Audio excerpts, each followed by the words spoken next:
Hello BookTube, this is the Corona book tag. It was created by Steve Donahue out of an abundance of panic. Let's begin. Question number 1. Misleading initial reporting. A book that turned out to be very different, not necessarily worse, than the first you heard of it. I'm going to go with The Ruin of Kings by Jenn Lyons.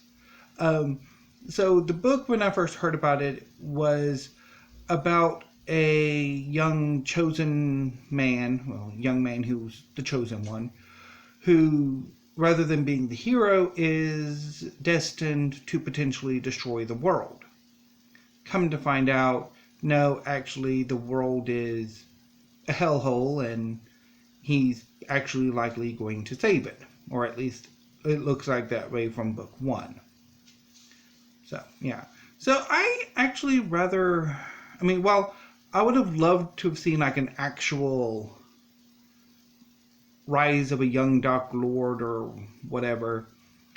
The actual sort of character work that Jenn Lyons does with in The Ruin of Kings is brilliant. It is just such a fantastic sort of character study and character development. I really should go back and reread it sometime soon. Once I get over my whatever book issues I'm having right now. Prompt number 2. Harsh Containment Measures. A book of one type that's impossible to hand to a reader of other types. Bonus points if you've actually tried. I'm not entirely sure why would I, bonus points? Unless, of course, there's like some kind of no prize or Steve is actually going to give whoever gets the most points a book or something. I'm not entirely sure what bonus points are. Yeah. Anyway, moving on. I have several. And I have tried.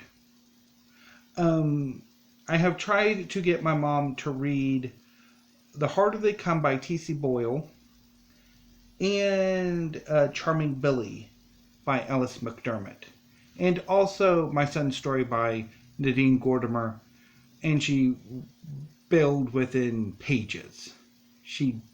My mom really likes, I'm kind of like that border between romance and more chick lit, or however you define that. She really likes like Danielle Steele, Mary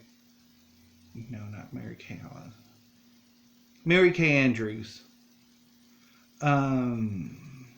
Rianne Thane, those kind of writers. So she did not particularly care for T.C. The Harder They Come, Charming Billy, or My Son's Story. Other two books I would say would be probably The Silmarillion. I agree with Mark Richardson of Richardson Reads that would probably be a tough one to sell. And of Grammatology by Jacques Derrida. I think that one definitely, unless like you are a literary theory, literary criticism aficionado, nobody's going to want to read that one. So prompt number 3. Intense Communicability. A book that will work its magic on anybody. Such a book does not exist. Any work of art, any piece of literature will have its fans, its passionate fans, and also its passionate detractors. Because taste is individual and idiosyncratic. Okay, prompt number 4. Serious mortality rate. A book with a significantly noticeable body count. I went with the Iliad. Lots of dead bodies in that one. I could also have gone with really any epic fantasy. The Lord of the Rings has a pretty large body count. Song of Ice and Fire has a tremendously large body count. So on and so forth. So, most fantasies in general would have an epic body count. But I decided to go with the Iliad. Prompt number 5, Quarantine Prep. 5 books or series that you'd want with you under house confinement. I went with 3 manga series and 1 book and a complete body of work. So for the complete body of work, I went with the complete Agatha Christie. For the book, I went with Big Wonderful Thing by Stephen Harrigan. And for the manga, I went with Fairy Tale by Hiro Mashima, which I adore. I love that book and that series, and I seriously regret not having continued to collect the Tankobon when they came out. Naruto, I'm not as fond of the beginning of Naruto as I am the second half or the later part of Naruto. And Fullmetal Alchemist by Naruto is written by Masashi Kishimoto, and Fullmetal Alchemist, which is a fantastic series from beginning to end, is by Hiromu Arakawa. Prompt number 6, Repeat Infection. A book that was even more effective on you the second time around. I went with Radiance by Catherynne and Valente. I first read it in 2017, adored it, came back to it middle of last year, and loved it again. It is a fantastic novel. I would argue probably her best novel. And finally, prompt number 7, Effective prevention. What are some of the ways you prevent bookish infection? When you've read a couple of lousy books in a row and want to turn it around, etc. For me, sometimes an old favorite will work.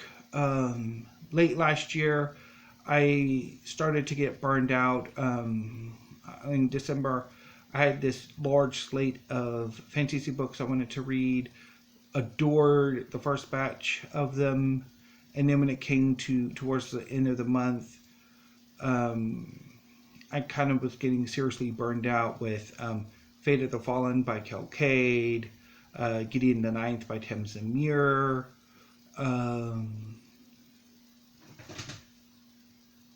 Lines of Descent by Troy Carol Booker. And so I read Evil Under the Sun by Agatha Christie, and that largely cheered me up. Although I then ended up having the first few books this year ended up disappointing me too. So I ended up reading a bunch of nonfiction. And I really, like right now, I want to read more nonfiction than I do fiction.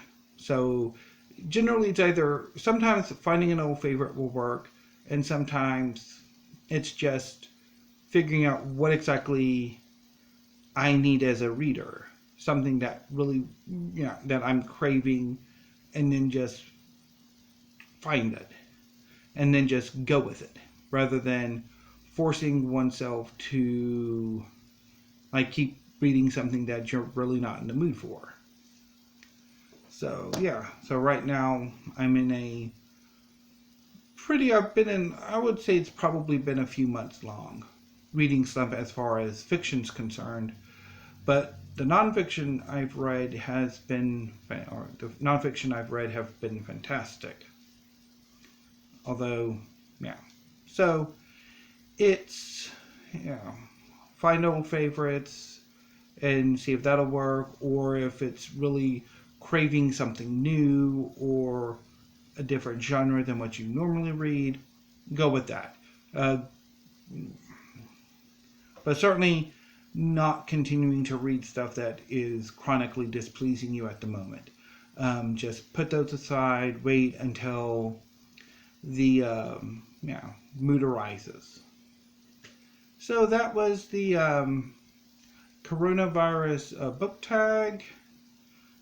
Since I am not monetized, nor ever plan to be monetized, I don't really need to worry about being demonetized. But if you want to do this tag, consider yourselves tagged. Until then, I will see you tomorrow with another video, or if not, I might also see you on Friday with my weekly reads. Until then, BookTube, have a great day.